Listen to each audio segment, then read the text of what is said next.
After building my investment portfolio to well over £100,000, here are 7 things you need to avoid as you start your investing journey. This is the Roadman Investor.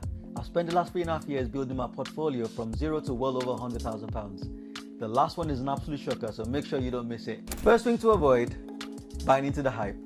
Who remembers those NFTs? You know those little tiny monkeys? They're really ugly ones, but people pay loads of money. Someone paid 91 million for one of those. Unbelievable. And it was going to be the next big thing. Footballers, all these YouTubers, all these influencers. FOMO kicked in. People going, yes, NFTs. Where are they now? And who remembers Dogecoin? Where's Dogecoin now? All gone. Make sure you never fall into the hype. Make sure you do your own research. You got people telling you this and that. This is going to be the next big thing. Penny stocks, real estate is where it's at. You can be a landlord. All these things are all hype. Shut out the noise. Go for something that you know actually works. Make sure you have something that has a background of success, and that's where you need to put your money because you've worked hard for it. The last thing you want to do is let it all go away, all down to hype. The second thing you want to avoid is going in without a plan or strategy. For so many people, it's just vibes and next season is our season. What's your plan? Are you buying index funds? What for? Are you looking into long term, short term? Do you want to retire early? Are you buying Nvidia because you think it's the next big thing, or do you think it's going to be there in 20 years' time? If you don't know the answer to these questions, why are you investing at all? All you're doing is picking stuff like you're picking sweets in a shop. It's not going to help you in the long run. You're going to end up buying the wrong things for the wrong time, and you're going to end up buying and selling at the wrong prices. Best thing to do is to figure out, do I want income? In which case I need some sort of strategy for that. Do I want something for retirement? Do I want something that's going to pick up a lot quicker so I need to take a bit more risks? These are different strategies and there are different instruments for achieving those goals. You figure that out even before you start investing, and that will make your whole journey a lot easier for you. The third thing you want to avoid is putting all your eggs in one basket. I know you've heard this before and I know it's a bit cliche, but just in January 2025, the US stock market was absolutely booming, and then out of nowhere, here comes Trump, picking beef with everyone. Elon Musk, tariffs, China, and the whole global stock market falls. Tesla lost $200 on the stock market in a matter of days. So people who were all in on stocks lost a lot of money. Now thankfully the stock market has recovered since, but what's to say that it will next time? On the other hand, you had things like gold that were actually hitting all-time highs. You had platinum, you had crude oil doing really well. So without that balanced portfolio, you're exposing yourself to one asset class dropping. For example, you can also have the geographical diversification. If China is doing well now, America might not be doing well. If America is doing well, Europe might not be doing well. Make sure you cover all bases, not just asset classes, but also geographical and sector classes. So make sure you're well diversified, so if that basket comes falling down, you have another basket to cover you and you won't lose all your money. The fourth thing you want to try to avoid is trying to time the market. It's pointless, it rarely works, and it's really not worth it.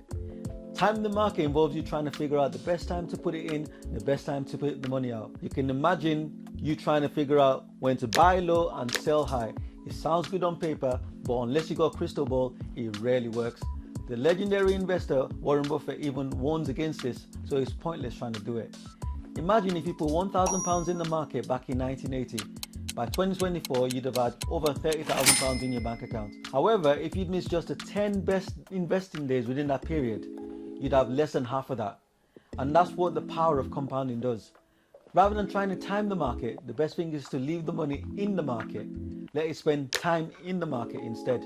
Let the compounding do its thing and let it actually automatically increase your money gradually. That way, even when it's down, you'll have the confidence of knowing it's going to bounce back, and over a period of time, you'll benefit from that. So don't time the market, let the money spend time in the market. The fifth thing you want to try to avoid are those horrible fees. Ooh, I'm getting flashbacks. When I first started investing, I chose to go with Hargreaves Lansdown. Now, what I didn't realize was that Hargreaves Lansdown were charging £11.95 per transaction. Your boy over here was buying up Nvidia and Apple stocks because they were really popular back then. Not realizing I was racking up £11.95 fees all the time. What if I told you 3 whole years on, I'm still in the red on those positions with Hargreaves Lansdown? Simply because I had all these £11.95 fees all tagged onto it. Now I know that's a bit extreme because there are platforms these days that charge very little, much less than Hargreaves Lansdown. But make sure you check them, because even that 1% fee will have an impact in the long term. 20, 30, 40 years from now, the compounding interest of those 1% fees will eat right into your returns. Even when you're buying ETFs, make sure the total expense ratio, which is the commission that they charge you for managing those ETFs, is as low as possible, because they will also eat into your returns. So do yourself a big favor, make sure you check those fees, make sure you check those commissions, make sure you keep them as low as possible so that they don't eat into your returns in the future. The sixth thing you want to try to avoid is not taking profits. For example, if you're using a high growth investing strategy, those high growing stocks that you're buying, the only way you can gain access to those profits is by selling them. Now, if you think about those NFTs that we spoke about earlier, those who banked them were able to make nice profits at the right time. Those who sat on them actually lost out on a lot of money. The other problem with not taking profits is that you're missing out on potential opportunities elsewhere. Again, during the NFT time was the rise of Nvidia. Had you taken some profits then, you could have put some of that into stocks like Nvidia that were actually coming up, and you could have had even more opportunities and made even more profits. So make sure you have a good exit strategy, make sure you understand what percentages you're happy with, make sure you know your time frame, and make sure you execute them correctly. The seventh thing you should avoid, although it might be difficult to do so at times, is using market orders. The problem with market orders is that the price you see on the screen is not necessarily what you're going to get when you actually go to do a transaction. For example, imagine you think you're trying to buy a share for £100 per share, but then when you go to execute, you get it for £104 per share. You're paying a whole lot more than you expected for that share. Or if you're trying to sell the shares at £100 per share, and then you only get £96 per share, but you got 400 shares, you've now lost out on £1,600. I know this because that's exactly what happened to me a while ago, and I'm still getting flashbacks from that as well. So best thing to do is to set a limit order, set the price you're comfortable with. That way the system will only execute when that price is hit or higher, and there's no nasty surprises. Those are the 7 things you should avoid when you're starting your investing journey. If you found this helpful, like the video, subscribe to the channel, and hit the notification bell. If you're just starting out or you made any of these mistakes, leave a comment below and let's have a talk about it.